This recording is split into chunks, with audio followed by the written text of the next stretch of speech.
Welcome, in front of me is an LG K61 and today I'll show you how to enable the power saving mode.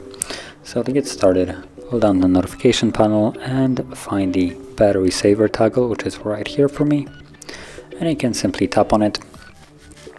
This will by default turn on the extended mode, as you can see, and also gives you a message what it will do. So vibrations are disabled, background activity and data restricted. This may result in some notifications and updates not showing.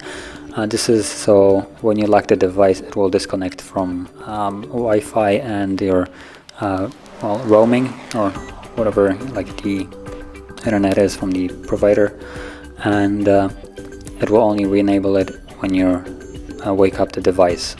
So you will usually get your notifications whenever you interact with your device, and also max brightness will be at 90%. Tap on turn on and it automatically turns on. You can probably see a notification right here that the battery saver is on. In certain cases it also shows it on the battery, but it looks like not in this case. And you can also see the toggle being now blue, so that is due to the fact that it's enabled.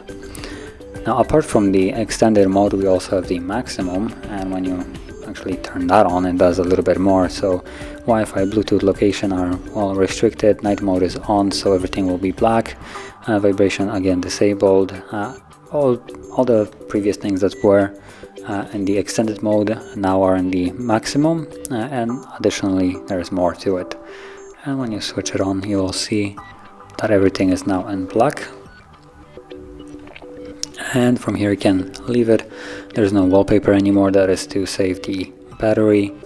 And as you can see, it kind of looks plain now, but it saved the most amount of battery. And once you are done with it, you want to tap on the battery once more.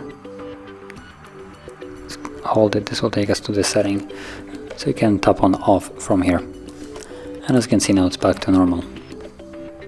Now for some reason the buttons on the bottom are kind of working wonky whenever you disable this mode. I'm not really sure why, but you can tap on the arrow to go back and then they will reappear. So that is how you would disable the power saving mode, and if you found this very helpful, don't forget to hit like, subscribe, and thanks for watching.